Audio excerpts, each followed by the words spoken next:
All right. Welcome, everyone. Welcome, welcome.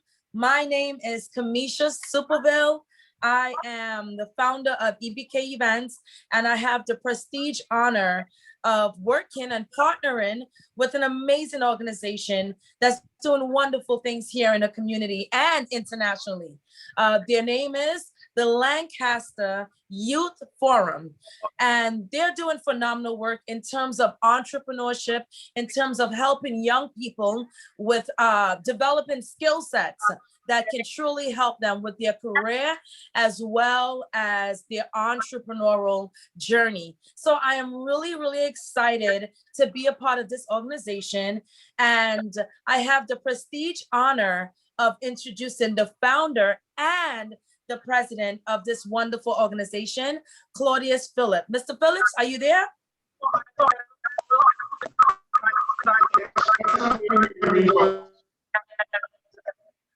Yes.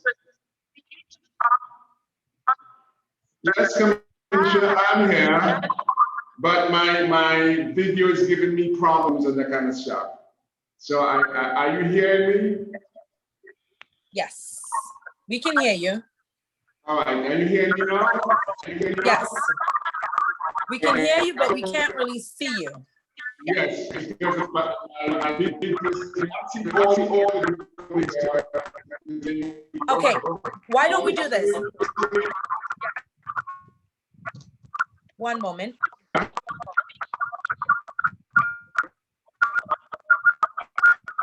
People having some problems.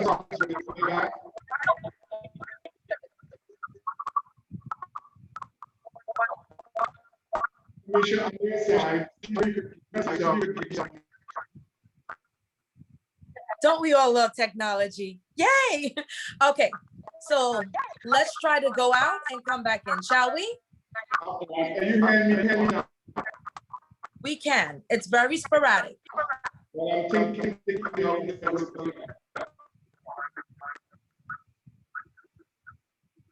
Okay. So as soon as Mr. Phillips get his audio and video together, we will bring him back. Claudius, I definitely suggest going out and coming back in. Yeah, let me get on and come back. Great, great. Yeah, Hey, listen, this is a new world we live in, right, you all? It's all virtual. We are all trying to stay safe and continue to do the great work that we are all doing. And that's the beautiful thing about live events, right? That's the beautiful thing about having these type of conversations. So, okay, great. Okay, so let's begin, shall we? Let's begin. As I said, my name is Kamisha Superville. I'm the founder of Ebk Events, and we have the awesome opportunity to partner with a nonprofit here in the Brooklyn area that's doing phenomenal work, not only in Brooklyn, but really internationally. And we also know that due to COVID-19 and the pandemic is not, a singular issue. It's an international issue. And so I'm really excited to partner with this organization today. I believe we have Mr. Phillips. Are you good to go? I got it sorted out. What was happening is that we had two screens running. Got it. It's okay. One screen running. Of course.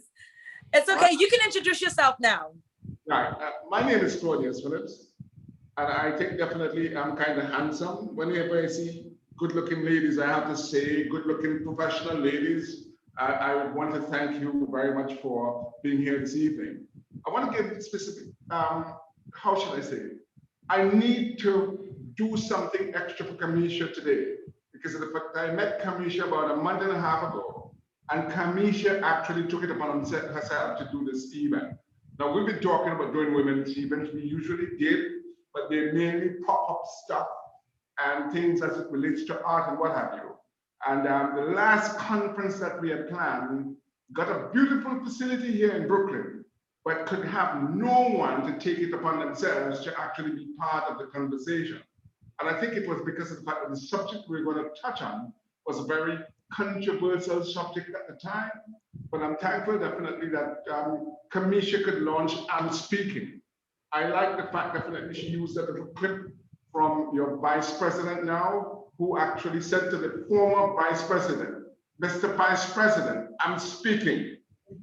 A lot of times we don't listen as men, because of the fact that there's a tendency as men to it's not that you're disregarding women, it's that the tendency, because of the fact that it's a patriarchal society, we think definitely we could only listen to our women when they're screaming at the top of their voices. I was just reading an article just about a week ago, and that article talked about the fact that there's only now one Black woman among 500 companies at the top. Just about 10 years ago or 12 years ago, there were about 5 of them.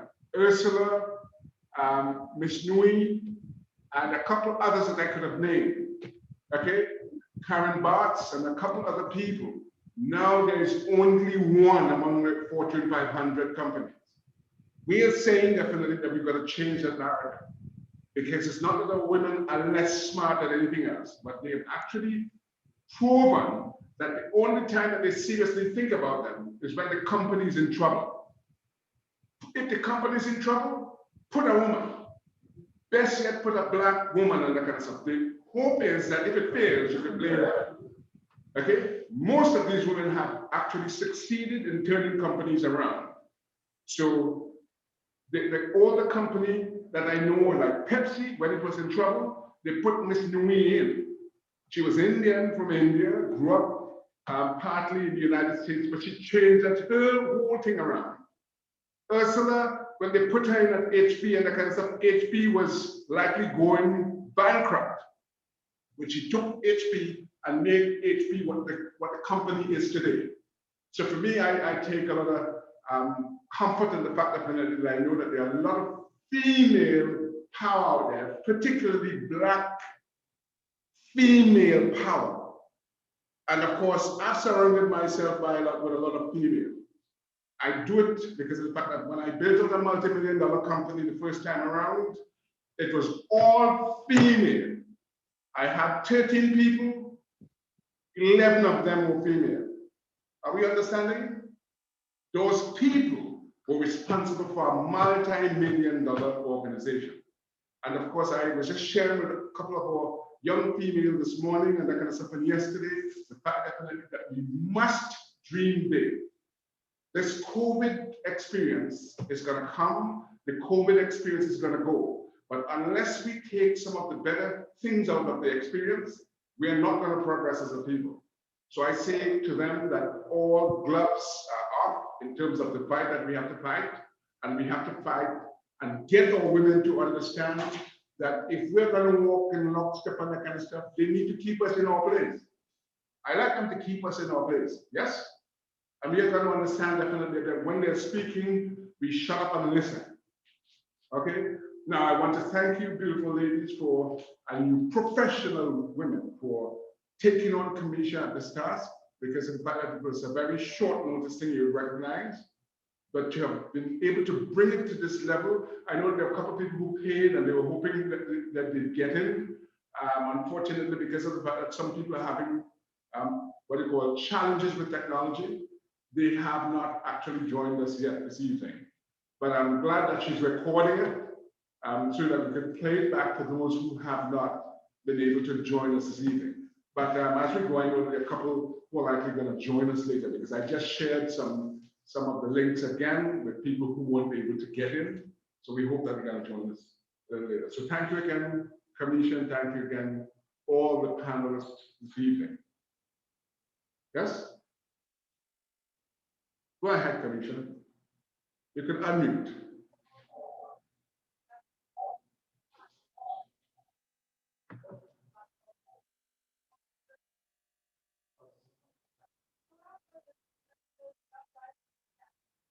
Commissioner, what are you for here? Okay, thank you so much. I forgot to unmute myself. Great. Oh, don't you love technology? But thank you so much for those wonderful words that you mentioned. Yes, we truly appreciate you. And one of the reasons why, I wanted to join your organization and to amplify what you're doing. I believe what you're doing is great, especially working with young people. A lot of us have a way that we say self-made, right? A lot of us use that term. And I try not to use that term because I'm not self-made. I started my journey many, many years ago. And I started with the support of community partners, with the support of my church and my clergy and my pastor, and many of you all that's on this call right now. So we are not self-made. We are all one and we are all connected. So I am very appreciative of the opportunity to give back and to really provide young people with a different perspective when it comes to their career goals, when it comes to entrepreneurial. So let's begin, because this is a great, juicy conversation. I am speaking, and I just would like to highlight, some of the speakers tonight. I would like to read their bios, if you permit me. And of course, if you would like more information, there's a hyperlink in the chat that you can also read up more about these amazing ladies. So let's begin. Desiree Kinney. She's a founder of the business matchmaking and wealth management at JP Morgan Chase. So we got the money girl in the house, all right? I'm gonna put her on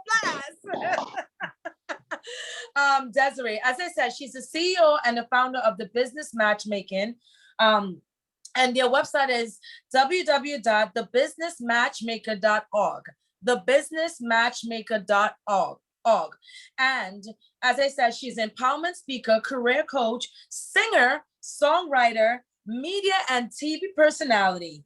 She has been seen on CBS 2 News, New York 1 News, News 12, Fox Business, Investment News, ZTV, and TV Asia. She has also spoken at likes of Fortune 500 firms across the financial industry and is currently in wealth management in New York City. Desiree is a panelist for Brooklyn Savvy TV, a diverse female-run show, and a former co-host of the Discover a New Future show. She is also a host of the Work Your Money podcast alongside two powerful women of color, and her segment is entitled Women and Men, in Business Who Rock. She is currently working on a TV pilot, and we wish you much success with that, Desiree. Welcome, welcome. All right, our next speaker is the beautiful and amazing, they're all beautiful, Natasha O'Connell. She is a senior healthcare recruiter at TemPositions Group of Companies. TemPositions was founded in 1962. The TemPositions Group of Companies is one of the countries, listen to this, you all those who's looking for work, the young people as well. They are one of the largest regional full-service staffing agencies, offering temporary, contract, temp to hire, direct hire, and recruitment process outsourcing services. They serve New York, Connecticut, New Jersey, and San Francisco Bay Area. Natasha O'Connell is a lifelong learner who rises to meet and surpasses expectation. Natasha is well-rounded, diverse management experience, and, I'll read that again. Natasha's well-rounded, diverse management experience are a continuation of exciting career path, which contributes to her growth. She is strong. She's a logical leader who is well diverse in languages, creativity, entertainment, and luxury brand sector. Throughout the years, her professional experiences coupled with business ownership prepared her for her current role as the senior recruiter for the healthcare industry. So for those of you who have been affected by COVID-19 in terms of the job market or job loss, she's a great person to know, not only in the health industry, but she's a senior recruiter there at TemPositions. So definitely connect with her. And finally, the beautiful, the amazing Zanzi Dillian, founder and chief executive officer of Carmel Global Capital and Goodwill ambassador for African Union Economic Development Agency to the United States. CEO, as I mentioned, of Carmel Global Capital and Global Ambassador. Zanzi Dillian has, I'll read that again, former head of public sector, corporate and investment banking for Barclays Africa. Zienzi has over 30 years solid banking experience in Africa, including international exposure through work attachments at the World Bank, Washington, D.C., Federal Reserve Bank, New York. Recently retired from Barclays Africa, where she was head of the public sector, director of corporate investment banking, and she retired there in November 2017. As head of the public sector for Barclays Africa, she was responsible for developing and implementing the Africa Public Sector Strategy for corporate and investment banking, including developing innovative financing solutions for national, local governments, and state-owned companies. Wow, that's amazing. Truly, truly remarkable woman. Zienzi is currently an audit committee member for the South Africa SA Department of Mineral Resources, and previously she was audit committee chairperson for the SA Department of Public Enterprises for 9 years. Audit committee chairperson at the Public Commission, chairperson, and she is currently the president of, she is also the president of Marketplace Calling International MCI, launched in 2008. That's a lot. I'm just going to read that last sentence. She is also the president of Marketing Calling International, MCI, launched in 2008. This lady has over 30 years of quality experience, and we are so honored to have these fabulous women be a part of this conversation tonight. I am speaking. So ladies, without further ado, I shall begin. All right, so Desiree, if you're hearing me, I would love for you to answer. What is your definition of success? And how has it changed over time for you? What is your definition of success? Absolutely. Well, first, I just want to thank you, Carmisha. I could probably brag this entire time of this event about her. She is a powerful, powerful woman, phenomenal woman, to quote Maya Angelou. And I met her networking and actually initially, sorry, not networking. I met her in the financial services industry. It feels like I met her networking. I was introduced to her, almost missed the window because I was out of the office for meetings. And my supervisor came up to me. He's like, "You have to meet her. That's right. You right. have to meet her." I'm like, "What's going on?" He was like in a frantic, like, "You have to meet her, Desiree. I know you are going to connect with Carmisha." And he had just met her. Isn't that amazing? And years later, I spoke at multiple conferences that she's hosted. I've been able to collaborate with her. We've shared relationships. So I just had to give a shout out. It's Women's History Month. We're celebrated all year round. I think we all know that. But I had to celebrate Carmisha for a moment and just say how grateful I am for the sisterhood. She's introducing me now in this event to these amazing women. And I'm just so grateful, overwhelmed with gratitude. And I wanted to give a shout out. If you notice, I'm wearing the Power Purple.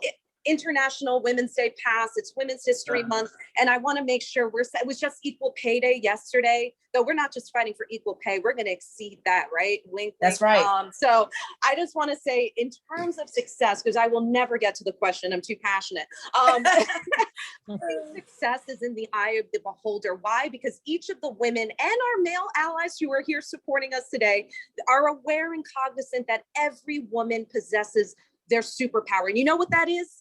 It's being a woman. Okay, so if you haven't realized that yet, your ability to acknowledge that being a woman, you are a caregiver, you are a nurturer, you're a businesswoman, you're a negotiator, you're all these powerful things.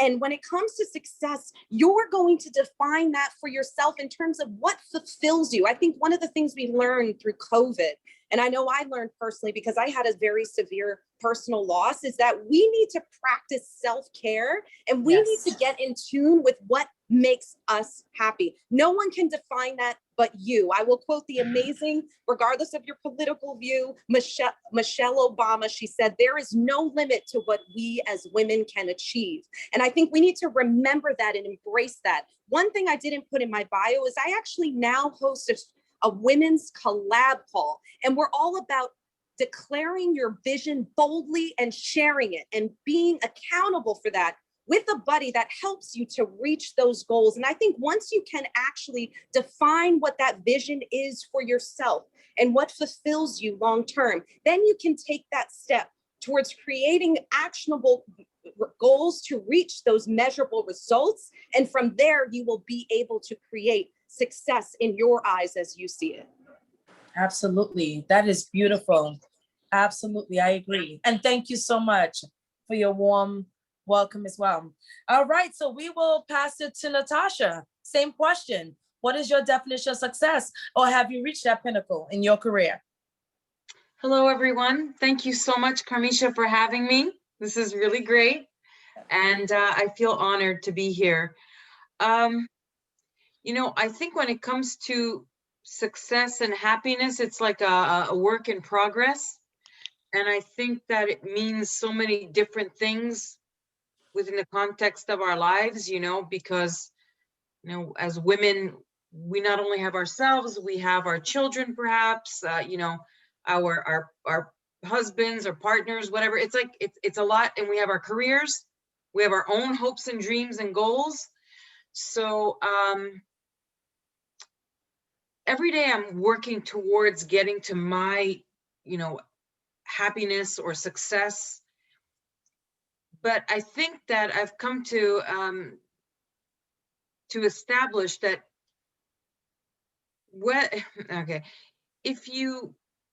even if you make it to all heights of fame and fortune, essentially for me, I never want to be in a spot where I have a golden chalice, but I have to spit blood into my chalice.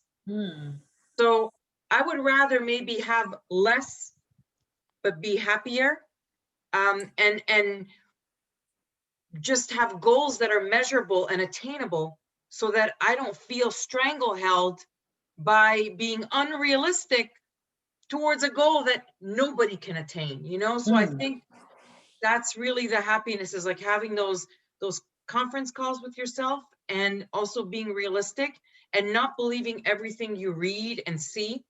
Because I got to tell you, I work hard. I have 3 kids. I try to keep it all together. I go to work, and I mean, now I'm working from home, but after a while, there's only so much you can do. And so when people try to make you believe that like they're doing well above you, and like, why are you only doing so little? Right. Maybe they're not sharing the whole truth. Maybe it only looks good on Instagram. Maybe it's not totally realistic. So I think it's very important as women that we love ourselves. We're not too hard on ourselves, and that we just make measurable goals. And that we learn how to appreciate even small things. But that's how you're going to get to be happy. And that's how you're going to get to appreciate your own successes and victories. So that's what I strive for every day. That is so beautiful, You know, Natasha. Thank I you. think we can all, thank you. I think we can all attest to that. Truly, we are very hard on ourselves. So I have Zanzi, Ms. Dillian, are you there? Same question. What is your definition? Thank you so much. You look amazing. Thank you. I just want to honor the sisters online and the brother. Thank you so much. I do have a sister who's joined us all the way from London. Oh, welcome. She's the president of Nations of Women. She's doing amazing work there, Dr. Tina. She's online. So success for me, it starts off with understanding my purpose, right? Understanding who I am, because I cannot give what I don't have. Understanding who I am, also, am I a healed person? Because as women, we go through issues, and some issues and situations, they are meant to break us. They are meant to shatter our souls. How do I make sure that I am on that constant, never-ending renewing of myself, and believing in myself, not actually succumbing to the pressure that is outside in terms of this one is doing so and so, therefore I need to do that. I must be purpose driven. That's how I've lived my life. Knowing what have I been called to do? Why am I here on earth? and what am I supposed to do? This actually took me to making a decision that was, I guess it was an easy decision for me because I was surrendering to God, where the Lord said, for me, my faith is very important because that is what brings success to me. So when he told me that in 2017, you're leaving your corporate job, I want you to do 1, 2, 3. I'm talking about leaving a job, where I was earning so much, I could sign a check and all that, to starting your own. And I am saying, for me, that was success. For me to be able to say, I am done with corporate. I need now to pursue what I'm supposed to be pursuing. So purpose is very important, and linked to purpose is understanding that this purpose comes with a pattern or a model. What is it that you are supposed to do? And not copying everybody, because everybody's doing what they are supposed to do. I hope so, but it's about me doing the eye has not seen or ear heard, which is linked to me, because when I was created with the wiring for success and wired for that purpose. And when I activate and connect to that purpose, then I should be able to see success. And this success is not only for me, it's for those who are around me. How do I also improve the lives of those and empower the people around me? How do I make sure that even the young ones are not being left behind? So I always made sure that in my team, I have someone who is a millennial, because I'm a mother of 4 girls. So I made sure, even taking my daughters to a board meeting, I would do that. That was success for me. Oh my God, you guys are making me so emotional. This is so beautiful. And it's so crazy. Thank you so much, Zienzi. Thank you so much for your words of affirmation, because this is why we do this. This is the reason why, I met and I connected with Mr. Claudius, and I said to him, we got to do a women's event. Doesn't matter how big or how small, we have to do something. And I'm so grateful that now I'm seeing my vision, and though it's full circle, because this conversation is it. And so I just wanted to highlight some of the things that that were just the gems that were just shared. Natasha spoke about don't being so hard on ourselves. And I don't know about you ladies, but I'm very hard on myself. Right? Guilty as charged, especially in the day of social media, because you're right. You look at the trajectory of everyone, and it seems like everyone is doing so many wonderful things, even in a global pandemic. You're like, how is that even possible? But nonetheless, not being hard on yourself and setting those measurable goals. Desiree spoke about accountability and having an accountability partner. Zienzi spoke about being purpose-driven and staying focused on your purpose and having that purpose multiply. And with that purpose, it will bring you that definition of success. And that's so beautiful. There's so many wonderful gems. Thank you so much, ladies. All right. If anyone has any questions, if anyone wants to chime in, you certainly can. This is a conversation. We want to make it interactive, so you certainly can chime in. And of course, we will have Q&A a little bit later in the program. So I wanted to move on, ladies. We're going to get real with this one. We're going to get real. Okay. And I think Natasha spoke about this. So the question is, have you felt, or have you ever felt like being a woman, you had to make various sacrifices or challenges in your career? So it's a little two-part. Were there sacrifices that you had to make as a woman, as a mother, whatever the case, whatever title you have, and or were there challenges? And if you care to share with the younger folks. That's, yeah. Any one of you.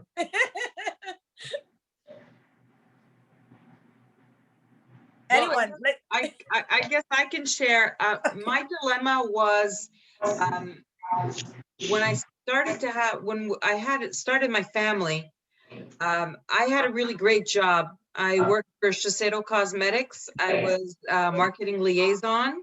in Soho at their educational center, and I loved working in cosmetics. It was great.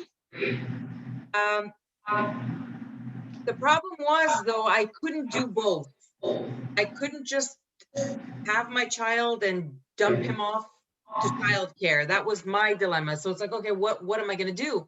So I, as a woman, had to make the decision to stay home. And I did that, and I raised my children. You know, I was being looked at like I had a lobster on my head. Like, what do you mean you're not gonna go back to work? Well, I'm not. No, I can't do both. And that's what I learned, is that sometimes it actually is a myth. And no, you can't do it all. I could not do it all. And I wasn't willing to leave my child. So I took a long break from work, and I just was home to be a mom to my kids until they can go out there and do their thing. But yeah, that was my challenge as a woman. And then I had to start all over again from zero to re-enter the workforce many years later. That was my experience. Wonderful. Thank you, Natasha. Desiree, you can chime in. Yes.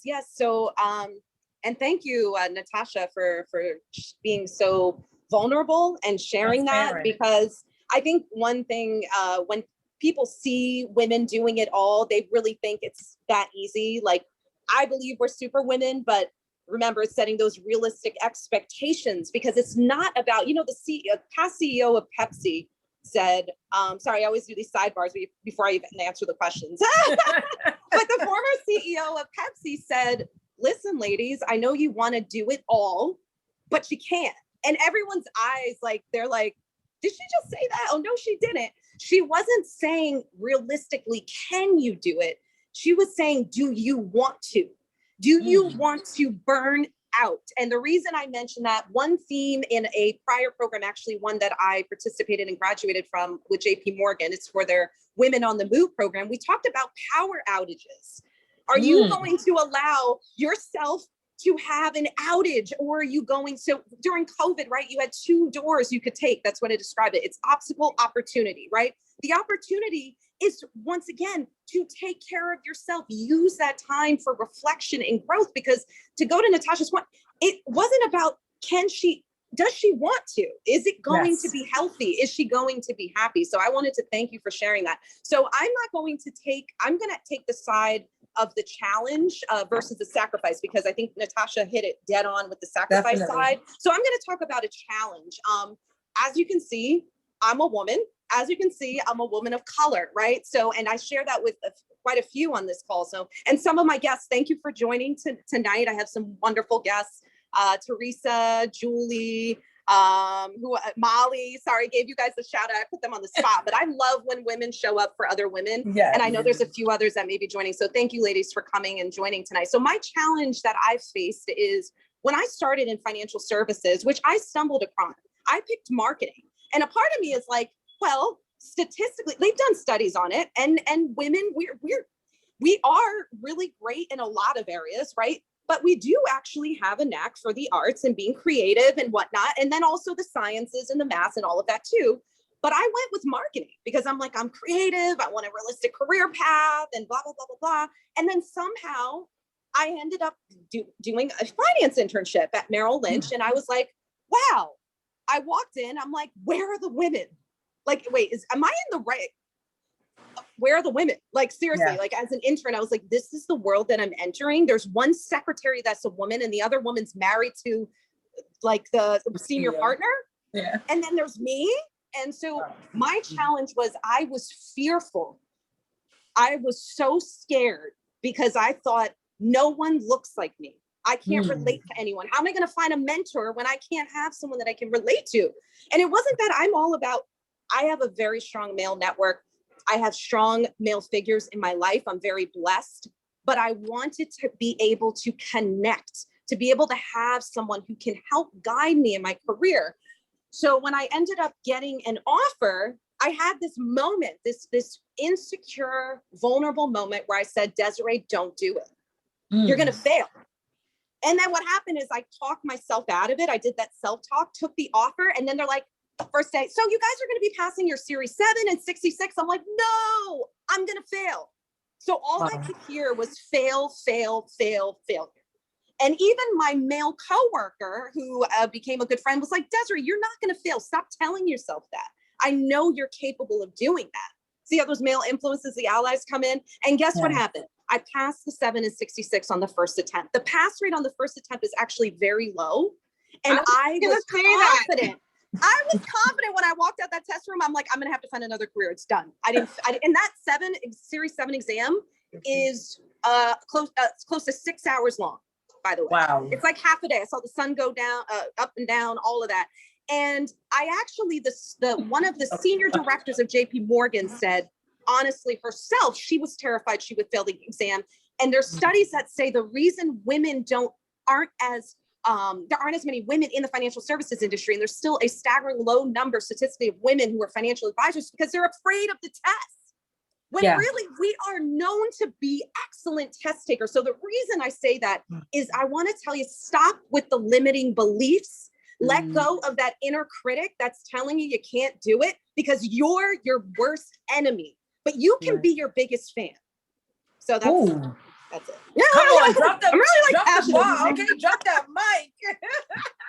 Desiree, I want you to say it again, because there are a couple females who are listening, who are on the chat this evening, that need to hear you say that. Say it again. Oh, wait. Oh, God. I don't know if I could do it like that. I don't know what I said. No, but I was just saying, just let the inner critic go. Stop doubting yourself, because you can be your worst enemy or you can be your biggest fan. That's it. That's the best way I can paraphrase it. I don't know. That's it. That sums up everything. Absolutely. Wow. So Zenzi, that's so good. Yeah, it really is. It really is. So Zenzi, you have 30 plus years doing this. What are some sacrifices? What are some challenges? Which one? Like, share with us. Okay, so wow, Desiree, I just wanted to say I love that purple. Purple is my color. Yeah. And I hope next time your hair will be gold so that you do my colors. You look so beautiful. Yeah. And that was so powerful what you said. So just to dovetail into what Desiree said, it's about believing in yourself. And the question that I've always had to myself is, why is that women have been excluded for a long time, or are being excluded, or it's a structural exclusion for women? What is it about women? So I've got this intriguing forensic question about women. Why did it take so long for a woman to be allowed to vote? Why did it take so long for a woman to be allowed to just drive a car? Why is it taking so long for women to fill half of the table at the boardroom, in the boardroom? What is the problem? And I'm coming to an answer which says, because we are so powerful. We are so powerful that probably men don't understand us at times, and at times we don't understand ourselves. So how do we start harnessing and understanding the power that we carry as women? Right. I'm looking at the Confederation, Daughters of the Confederation. They had an agenda. It was not a great agenda. It was not a good agenda, but they were so purposeful and they rose up. So when a woman rises up, wow, the world is so much in trouble, right? So it's really about coming out of a place of limitation to a place of unlimited. Now, when it comes to challenges, for me, integrity is my currency. That's my brand. That's what keeps me. That's what sustains me. So anything that really hits on my, or just touches on my integrity, I disengage. I have an example of in one of the banks that I was working for in my 30 years experience. We were in the boardroom. There was a specific project that I did not believe in. And they tried to talk me into it, but I was still on the principle of doing the right thing. Right. And I was the only woman in that boardroom, right? And I was voicing out, my concerns. And the long story, making it short, is that I got to a point where I'm saying, I have to leave this place because I don't want to go to jail. But it was not about going to jail. It was about, am I in the right crowd or working with the right crowd? That was the question. And I said to the CEO, I said, well, after any other business, I need to talk to you. For what? Okay, I called the head of HR and I said, I am leaving. And I'm leaving because of 1, 2, 3, which I've raised and nothing is changing. But before I leave, I want the board chairperson to come so that I tell him why I am leaving. That just like blew off the whole thing. Okay, let me clear the air. So the person had to come back online. So we should not be afraid to speak for what is right. And we have to speak out. And when we speak, we must make sure that we've got all our ducks in a row. So it's not just about talking, speaking, anything. It's about speaking the right things and not being afraid to speak truth to power. That's another thing. The other sacrifice is about my daughters. I grew up the ranks in banking. I was doing a lot of traveling, leaving them. That was a sacrifice. But when I looked at it, they were seeing a role model. And they've all come through, and a medical doctor, accountant, lawyer, actuary, they've all done so well because they had a role model. Whilst it was a sacrifice, it ended up being working together for good for me and for the girls. Thank you.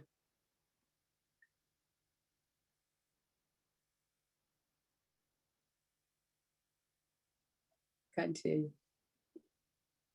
Kamisha, unmute.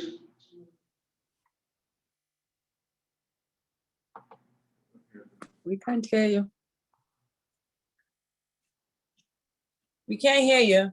But Zanzi, thank you so much. Your response is so on point. It's so motivating. You ladies are just answering and responding so eloquently. I'm just lost for words. But you're absolutely right. I think one thing in terms of the sacrifices we as women and collectively that we make is when we do decide to have a family. And that's always something that is like a stigma. It's like, you cannot have your cake and eat it too, right? And we have seen this, how it has transpired due to COVID-19, where the workforce that has been impacted the most has been mothers, has been women of color. So, all of these different layers definitely are challenges and are sacrifices that many of us make. And so my question, as we wrap up this segment, do you believe that society still expects women to make sacrifices than men when it comes to family versus ambition? This is a powerful question. I'm going to ask it again. Do you believe that society still expects women to make sacrifices than men when it comes to family versus ambition? And I will start with Zienzi. What do you say? I think the expectation is there by virtue of the role and what we bring to the family. So in Shona, I'm Zimbabwean born. In Shona, we've got a proverb which says, Musha Mukadzi, which means any home stands because there's a woman there, right? So there are expectations and we have to play our role. It's not about competing with the men, but playing our role. A man may not be complete without a woman. And that's why we have to work together. And men also have to understand the power that is inherent in a woman and honor that and live with understanding. So it's really about being understood. But again, the point is, let's play our part and play it so well. If I'm a mother, I am. So one thing that I was very clear about, when I step into my door, into my home, I switch off everything. If you are calling me, sorry, we'll talk tomorrow because it's family time, right? And I have to do what I have to do. If I'm in the community, if I'm in the village and women are cooking on the fire, I would go and join them. The women who have not even been to high school, I want to integrate with them. That has been my so that I don't show like I'm here and they're there. So how do I, so that's really what I've been doing, and that's how I do life. Beautiful, beautiful, amazing. We do have a question in the chat. And as you all know, I've said this for the last hour. We want this to be engaging, interactive as possible. So if you'd like to ask your question, you can unmute yourself and you can ask any of the ladies that amazing question that you have. That's a really great question. There's a question in the chat about sacrificing and linking that sacrifice with how has it affected your mental health, your relationships and so forth. That's a really great question, especially now that, you know, COVID has affected so many, and we know that mental health is a great conversation, right? And so that's a great question. So if you'd like to ask any of the ladies, you certainly can. Or if you'd like me to ask them, I can as well. So let us know, okay? The one that posted the question in the chat. I believe Avion, if you posted a question, you can ask any of the ladies and you can unmute yourself. We would love to hear from you. Natasha, sacrifices, is it different from men? Do you believe that it is? Yes, I do. I still think that men want you to do it all while looking like a Victoria's Secret model, and all while serving up, you know, the cordon bleu. You got to bring it out on a beautiful platter. Yeah. But you know what? In the end, if anybody's going to take the hit, it's going to be you. You're the woman, and you're whoever's going to get the short end of the stick, it's going to be you. So I don't know. It's just, that's what I find. I think some men want women to advance and they want us to, you know, get what our due is. But most of it I find is just blah, blah, blah. And they still have all these expectations for you. And that's yeah. real talk, right? Real talk, real conversations. Thank you. That's Yeah. honest, absolutely. Desiree, we want you to chime in. What do you Yes. say? What say you? Absolutely. And I love all the comments, man. You would have heard like a hyena style laugh at the Victoria's Secret comment. Right. Did they cancel those shows? But no, I know, right? It's if you're a businesswoman, but you don't know how to, you know, serve a gourmet meal, but the body isn't right. It's like, what happened? Like, where are all my old fashioned women at? I actually had a guy post that on social media, and he was like, yeah, you know, women don't know how to do these things anymore. And I'm like, what have you done for me lately? No, Janet Jackson. Right. But I actually, you know, one of my favorite quotes, because this is my mentality. This was actually my response. I wish I could put it in the chat. This is literally what I said without the quote. But do you guys know the quote? If you want to go fast, go alone. If you want to go far, go with the team or go together. Right. right? Mhm. I'm going to repeat that. If you want to go fast, go alone. If you want to go far, go with the team, go together. What is up with the lack of support for a partnership? It's supposed to be a partnership, you know, whether you're in a relationship, whether you're in the workplace. So I'm trying to understand where all that competitive and nature is coming from, because it shouldn't be like you sacrifice this, you sacrifice that. It should be, we're doing this together.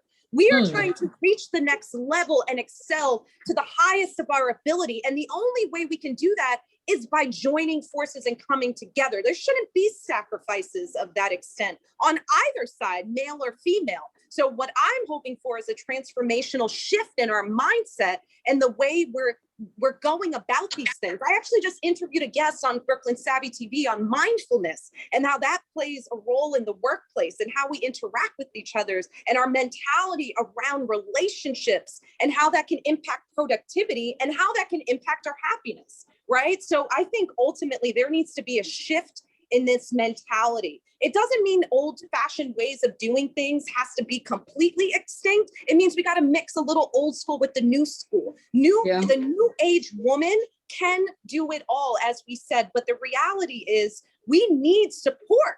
We need a board of directors, a team around us that's backing us, right? Whether it's in our personal life or in the boardroom. And that mentality, I think, needs to change, because absolutely, there still is that expectation. But how are you going to have the expectation when you're not providing the proper support for us to get there? So, wow. Desiree, I want to chime in here, because of the fact that I've been actually pushing a lot of our women to take up what we call board positions and so on. That has been my mood over the last, particularly year or so. And over the last 3 months, I've actually taken it and made it a mantra, because of the fact that I find that a lot of our major institutions, especially those on the ground as well, are not populated by women. Let me just give a little story. I started a travel club back in Trinidad and Tobago way back in 1990. And I had to learn a little like truth and that kind of stuff, because when I started the idea, I wanted to get a lot of men involved. I started with 2 men and 11 women. How many people did I say? 2 men, 11 women. And I had this particular club for about 13 years, and we had saved about $48,000 with it. I came back to these women and said, women, we got to do something to make sure that more people are involved, and what have you, get your brothers, your sisters, your uncles, your aunt. By the time I could have said that, in the next 2 years, that fund had gone up to $1.5 million on female power. Within the first 7 years of that conversation, that fund became a $17 million fund based upon women power. And we closed that thing because of the fact that it cost so much consternation. And it was $25 million lying in the bank due to women power. That's good. Not men. Of course, the men got in there because of the fact that everybody was seeing all the fancy stuff and what have you. But I'm trying to get our women here to understand, particularly because I've been having these conversations over the last week, that we need to have our women taking what we call pole positions. Because every time they have done so is when our people have excelled. Every time. You just have to look at the civil rights movement. That was women power. If you went way back before that, when Unia was around and Marcus Garvey's movement of those 10 million people around the world was based upon women power. And I was just saying a little earlier about Indra Nooyi, who took over PepsiCo when it was nearly bankrupt. She took that organization and made it the multi-billion-dollar, multifaceted organization that it is now. You just have to look at Ursula Burns, who went into HP and took HP that was going on to turn on bankruptcy and turned that thing around. Okay? And we need to be able to encourage our women to really take up what we call pole positions. So I usually say to a man, the best defender of a man who is needing help is a good woman who understands definitely what it is. Unfortunately, because of the fact that we have a patriarchal society, there's this tendency against women that men usually feel that they are usually to be the persons who are looked at and idolized in a certain form. Yes? So if you want to have eye candy, you go for the beautiful and the self. And I'm saying definitely we've got to change the narrative of what that is, because in fact it becomes important, especially for us as a group, to be able to change the narrative in terms of what we're doing. We had a board that was mainly men. And I'm now making sure that we have women who are bright, we're smart, to become part of our board, because our group has now gone outside of the United States. It's gone into Jamaica, it's in Mexico City, and has gone back to Trinidad and Tobago. But if you look at our board there, they're mainly women. Are we understanding? And we've got to be able to encourage a lot of the female who are listening to not be afraid of challenging what we call the stereotype. That's just my contribution.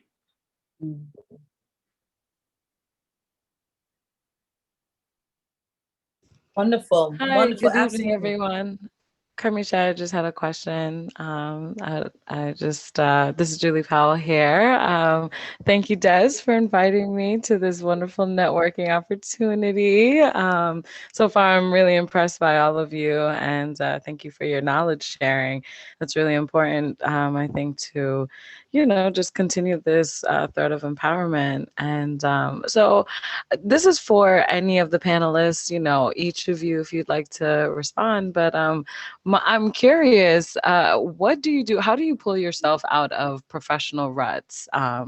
Is there a grace period, or how do you actively practice sort of dismantling whatever problem you have, or do you sort of work over it? I find that women are sort of, like we were talking about, we have all of these challenges and loads on our shoulders that sometimes we have to push through.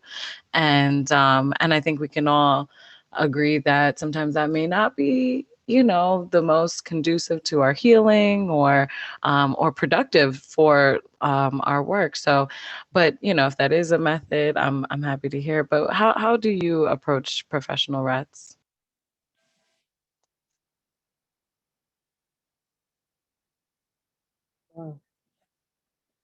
I can speak for me if I may. In terms of me, when I feel like, just want to make sure you guys can hear me. I feel like for me, when I feel like I've done all that I can, I take a step back. I think we spoke about mindfulness, and I'm very, very big on mindfulness. So when I feel like professionally I'm not getting what I need, I have had many different careers, many different jobs, and they have always been where I just feel like I'm not growing within this organization. What do I need to do? And some opportunities found themselves, some didn't. So for me, I'm very big on mindfulness and my faith. And so whenever there is that force, whenever there's that kind of fight, I go within and I ask for purpose. Like what Zanzi said earlier, finding that purpose and doing that spiritual work that's needed. Not to get too much on the spiritual aspect, but it does play a part in many of our lives. And so for me, again, it's mindfulness and doing that inner work. Ladies, any one of you can chime in. Yes, thank you so much, Julie. Once I heard your soothing voice, I was like, oh, that's not Julie. Woo, she's got a radio voice. It's so beautiful. Thank you so much for sharing your energy and spirit and being here tonight. I'm so grateful. And I am going to piggyback on Carmisha and bring back that topic that I really love about your inner critic.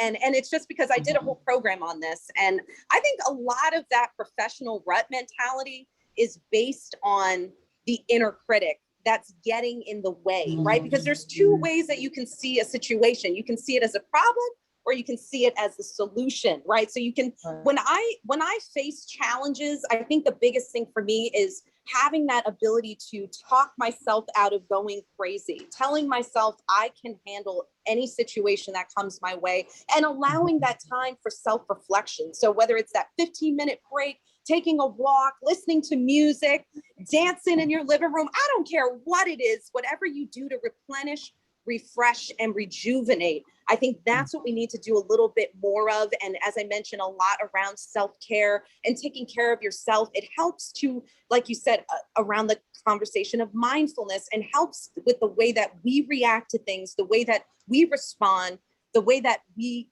create that solution or resolution for that scenario. So I think it all starts with us. It starts here, it starts here. And I think that we just have to take that moment that we need for ourselves so that we can have a better reaction, overcome the critic that's within all of us that says, I can't handle this, I'm not good enough, I'm not capable, and replacing that with, yes, you can. Yep. Yeah, And just Desiree, to come in on that. Oh, sorry, you can go ahead. just really quickly, just to piggyback off what you said really quickly, and actively doing it, not just saying it, but, and not just thinking it, but actively doing the work, actively doing the mindfulness, taking a day off, just closing the laptop and actively seeking that self-care that's needed. Right. Zanzi, you can go ahead. Yeah, I think the other point that was touched on, I think, Kamisha, you touched on it as well. We really need to be in tune with our spirit, because everybody has got a spirit.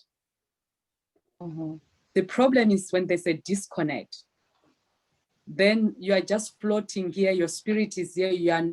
So spiritual intelligence is very important, which then we are bigger than who we are and who we think we are.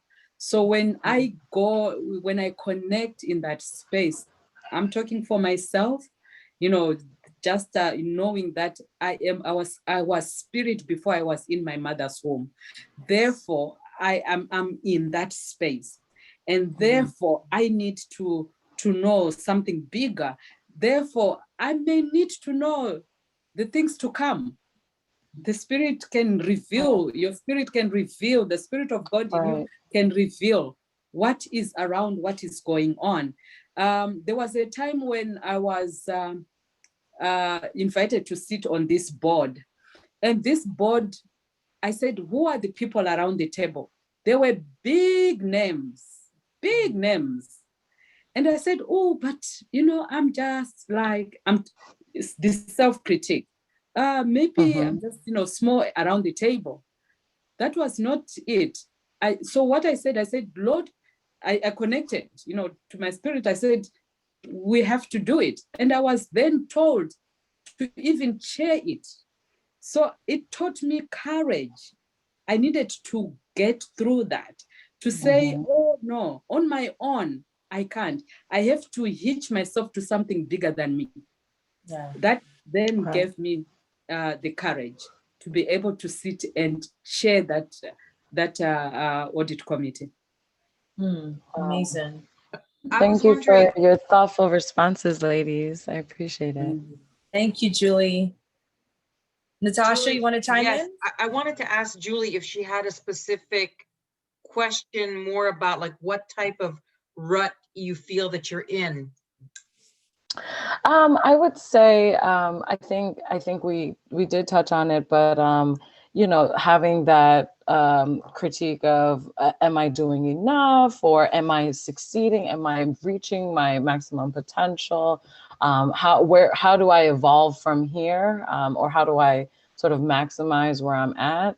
I think is something that I don't know about, the rest of you, but I definitely have encountered that. And it's definitely put me in a negative headspace where I may not really see the light, past that. So I was just wondering how you then reach out and sort of create that path for yourself. Well, for me personally, every morning I have to start out my morning asking God for help on my journey through that day, right? So that I can be the best person that I can be that day. as Yeah. a mom, as an employee, as Mhm. how I'm going to treat myself. Yeah. You know, I ask for that courage and that strength every day. And I also ask to have all negativities removed from me. So like, you know, take those negative thoughts, take them with you on the wind. Let me Mhm. go light today.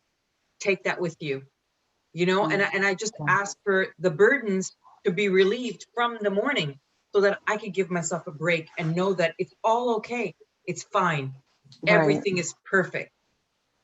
And that's how I do it, because, you know, sometimes it's very hard to get through your day when when everything is upon you and it's all Yeah. just going to be okay. But the morning for me is important, just to relieve myself, put myself at peace, and to just let it all go, give it to God and say, okay, I'm Mhm. ready for my day now. What do you got for me? Because I'm good. Thank you.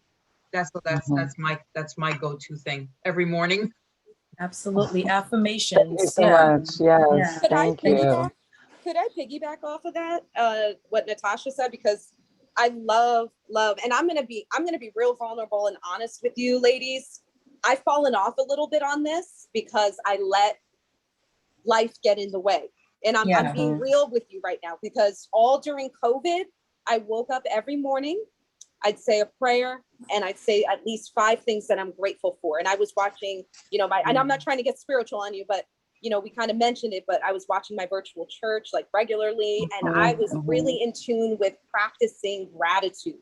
As soon as Yeah. things start to go a little more back to normalcy, I kind of fell off on that. And actually, I'm glad Natasha said that, because it gave me an awakening just now that I want to get back to it. So thank you for that. And I think for other women that are watching and they're like, wow, that inspired me. I actually had some of my guests write in the chat already, privately and publicly, that already this whole conversation has really inspired them. So thank you for that. The other thing I wanted to say in terms of feeling, you know, like you mentioned, Julie, about, you know, am I doing enough? Am I reaching my highest potential? Is this satisfactory? All of those voices in your head, right? My mantra for 2021 is protect your energy. I want to say that again, protect your energy, because you know what?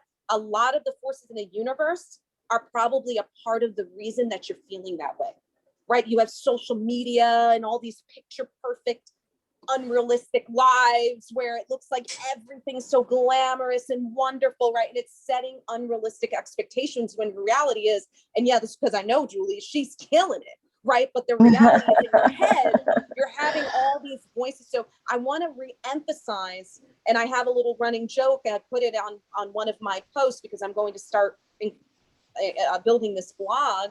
And I was like, if someone does not have a positive impact, if someone's not reciprocating the energy that you're giving out to them and to the universe, they're canceled. Protect your energy. Protect your energy always. Yes. Yes. Absolutely. Yes. Yes. Thank you so much. Absolutely. I didn't want to negate. I know, Molly, you have a question. Just give me 1 minute. There was a question posed in the chat, and I just want to piggyback off of that question. So, Molly, just give me 1 minute, okay? Avion, I believe Avion asked the question privately.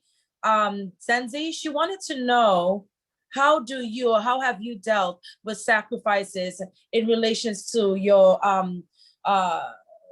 give me 1 moment. I'm just going to bring back up the question. Just 1 moment, ladies. How has sacrifices or challenges affected your mental, physical, and or emotional health? How has sacrifices affected your mental, physical, and or emotional health? And so, Zanzi, if you can answer that, and of course the other ladies can chime in. Well, I'll start off with the mental health. For me, faith has kept me. That is my anchor. So I've remained anchored there. Anything else, I think I would have just like broken down, because there are challenges that will come.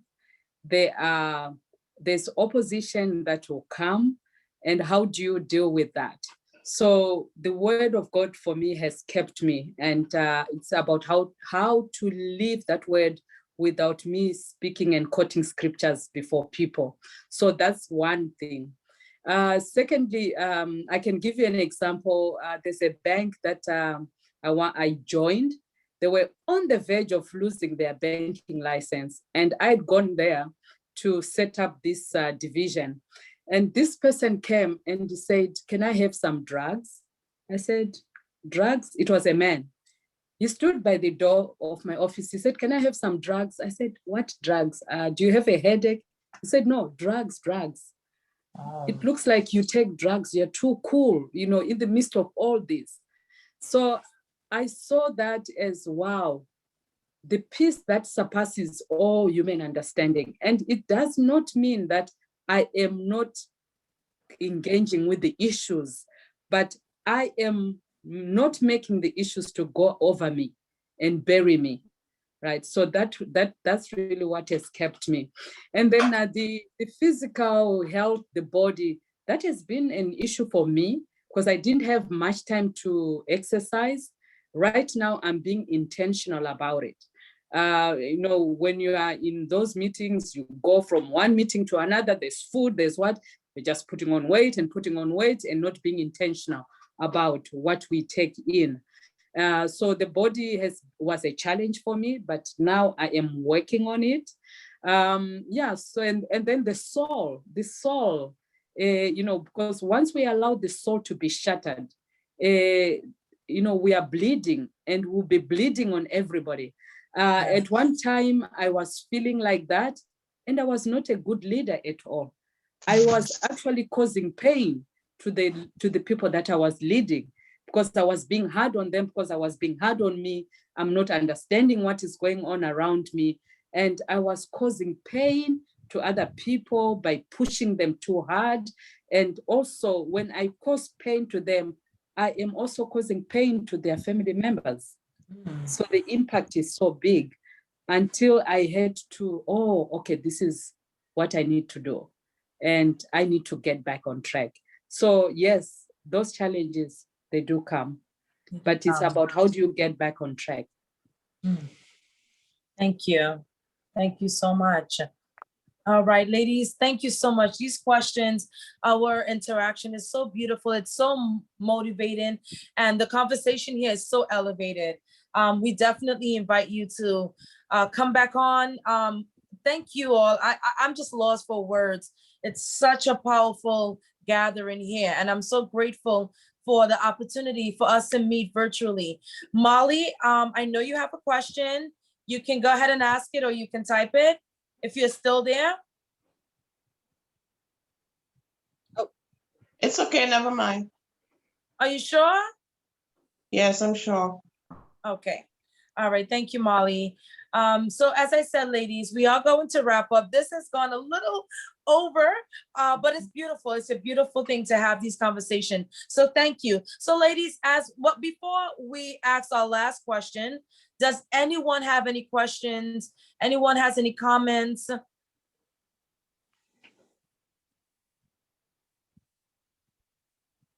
Okay, so I'm going to ask a final question tonight, being that we are working with an amazing organization such as Lancaster. Ladies, what is your advice for young girls looking to climb the corporate ladder in today's society? What is your advice for young girls and boys that are looking to climb the corporate ladder or seeking entrepreneurial passage? What is your advice for them, but particularly young girls? And can you also correlate that into the theme of tonight's conversation, I Am Speaking? I will start with Desiree. Yes, good. I was actually going to comment before I forget all the things on my mind, but if I don't get to say it, I just want to say thank you so much. All the ladies and the male allies that showed up, all the guests that came to support me and the tribe of women here tonight. I'm inspired. I have gone nonstop all week, from virtual TV tapings to virtual events to workshops to company celebrations, and I'm elevated and empowered tonight with an energy I didn't even know I would have. Like I'm literally running off pure adrenaline. So thank you so much.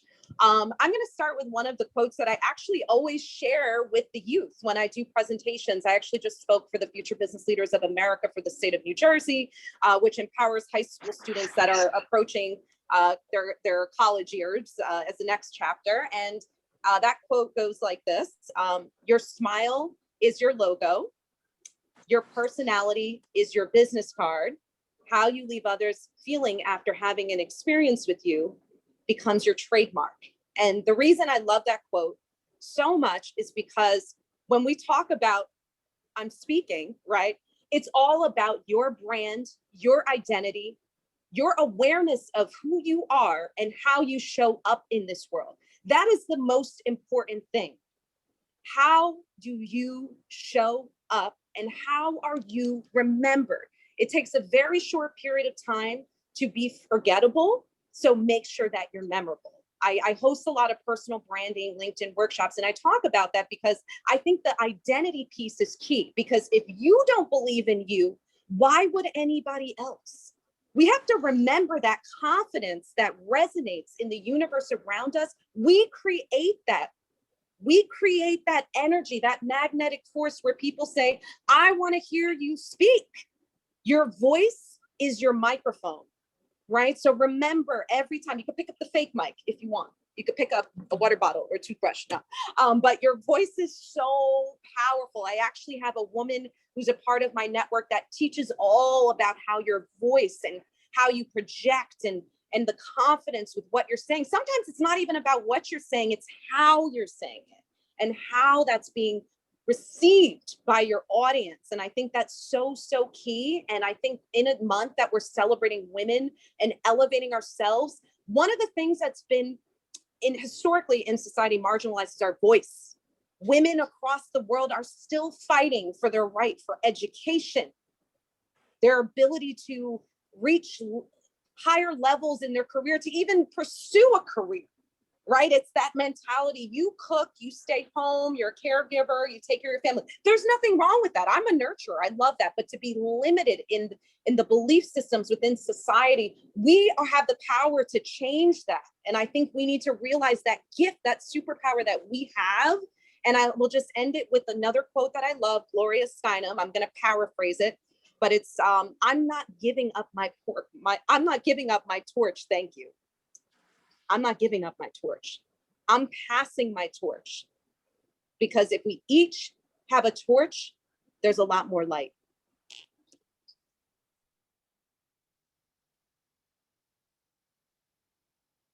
Beautiful, beautiful. Thank you, Desiree.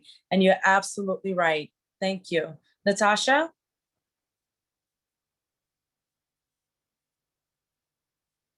Okay, I think that what Desiree said is absolutely spot on when it comes to, you know, finding your voice and your confidence. I think that's super important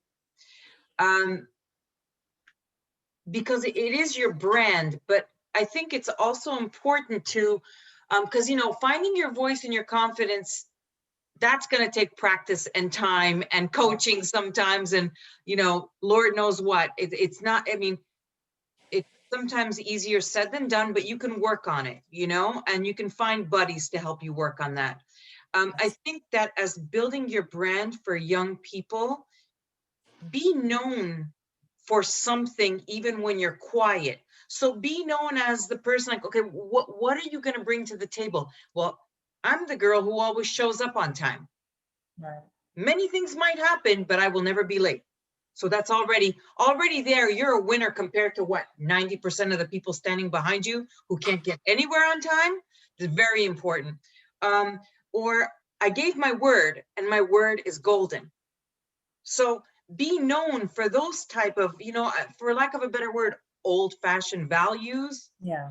But it's important for people to know like that, you know, you have a work ethic, you have a word, you show up on time, super, super important. And then when you couple that with the whole like voice that comes out, you're a superstar. Those are the two, you know, the two sides of the spectrum, that the old-fashioned value or integrity or whatever you want to call it, plus the finding your voice and knowing how to project and tell people what you want. That's the secret sauce. Those two combos together are golden. So whether you're a young woman or a young man, that's what you need to be striving for success. I think definitely in business, and that's my 2 cents on it. No, it's beautiful. And it's indeed, it's right on point. Character. I think we all can attest to this conversation tonight, this evening. It's about character and it's about showing up. Character, showing up, standing in the gap. We spoke a lot about mindfulness and spirituality. It all begins with your character. And as we groom ourselves daily, we become better individuals. We become whole, and we don't let or allow society to define us. Right. You know, and as you all stated, and I have to be transparent as well, you know, during this COVID experience, my COVID experience has been really interesting. There were moments that I was really sad, and I've been really hard on myself lately, because you're right, Julie. I think Julie said it earlier. You don't feel like you're doing enough. I didn't feel like I'm doing enough. I feel like I needed to be doing more. And so you get into those self-doubt and, you know, a bad part of your mind that you don't want to necessarily, you shouldn't go, but you're going to go there because, again, with all the different obstacles and adversities that society has placed in our path as women, you know. So I think tonight's conversation is one that's needed, and I'm so grateful and honored that you all accepted our invitation to be a part of it. And I just want to personally thank you so much, Natasha, Desiree, Zienzi. Thank you so much for lending your voice to this great conversation I am speaking. And let us continue to use our voice and amplify those voices for the greater good of humanity. I thank you so much for being a part of this conversation. I am not going to be the last one with the last saying. So does anyone have any comments before we conclude? Anyone has any comments, any questions? I know there were some wonderful questions privately. Please, this is your time to ask. Again, you can connect with. I just wanted to say, just by way of closing out, Yes. Especially to the youth, if you think you are too small to make an impact, you haven't spent a night with a mosquito. This is an African proverb. So I just want to say, you do matter, and there is something great in you. Believe in yourself, and don't also miss the opportunity to ask questions, especially if it is a new job, because once you are settled and you assume you know it all, don't do it. And don't be afraid to ask questions either, but don't miss the opportunity of learning when you start, in that new position. Right. I know someone, yes, that's such a good analogy about the mosquitoes. Yes, Yeah. absolutely. One other comment I want to make. God, I love, and now I'm getting paranoid. I'm like, there's mosquitoes around me now. I'm like scratching. I love. Oh my God, you are such a ray of light, Zienzi. I've just been, oh my God, in awe of you this whole time. But I wanted to say one quote. I'm actually going to hit you with a Martin Luther King quote. I know that it was just Black History Month, so we're going to we celebrate it all year once again. But the quote is, intelligence plus character, that is the true goal of education. So I want to say, remember, it's more about the journey than a destination, but don't lose sight of who you are, your morals, your values, your ethics, and don't let anyone's perception change your value of who you are as a human being. So that's the only thing I just wanted to shed some light on, man or woman. Absolutely. Thank you so much. I don't know if Claudius is still here. Claudius, do you want to say any closing remarks? Oh, yes, I'm grateful that you did put this wonderful conference together and that kind of stuff. I'm loving the mosquito analogy because as a person from the Caribbean, I rarely understand. We know that very well. Yes, mosquito. Okay, I want to suggest that we do a round table because of the fact that I did start putting together a program about two 3 days ago because I was asked by some young women in the Caribbean to be able to put together something that is going to carry what we call a Caribbean television, social media magazine. And I got a couple of people here to begin to donate their time, a couple of professional people so far to donate their time, the cosmetology people and what have you. And of course, yesterday I started to put the program together, and unfortunately, when I was finished and I went through looking for the program, it just disappeared from my computer. So I'm gonna go and put it back up again because of the fact that they're still waiting in Barbados for this thing. Another group is waiting in Trinidad. And of course, I know the Jamaican young women are very, they want to see something happen because of the fact that what we've done back in Trinidad and Tobago, they just got this additional energy. So I was just saying to them, you know, we have a young lady who's doing a women's program on Thursday evening. And of course, fortunately, because of the fact that we had this time difference, I didn't get the time correctly. So that's why you didn't see a lot more Jamaicans on the program this evening, because of the fact that they are 1 hour in front of us, well, in terms of timing, or behind rather. And but there's a good will of need for programs, especially for women, professional women, to be able to talk to a lot of our sisters in the Caribbean, because of the fact that there is that need. So we're now raising some funding and that kind of stuff. So this is for Desiree, and this is for Zienzi, and this is from Natasha. We're raising, we're out to market now to raise $1.5 million because of the fact that we're putting up a program specifically to be able to stream critical programming into the Caribbean and to Central America. As a matter of fact, we just signed off with the attorneys just last Friday, and I'm putting it out there to you ladies and that kind of stuff, because we need some powerful women to sell some of our what we call accredited funders here in the United States, because already there are a couple of people who want to take up the same, because I show them the value of actually putting programs of a certain nature out there in the Caribbean, particularly Caribbean and Central America. Because between here and Brazil, we have over 180 million people, okay? And that's a market that is untapped. We're not even talking about Mexico City, see? Because we just entered Mexico City about 2 months ago, 2 or 3 months ago, and we really know the value of changing lives. I'm just listening to the news this morning. So I'm putting it out there to Desiree, to Zienzi, to Natasha, to Kamisha, and all the others who are listening. It's an opportunity to change some lives.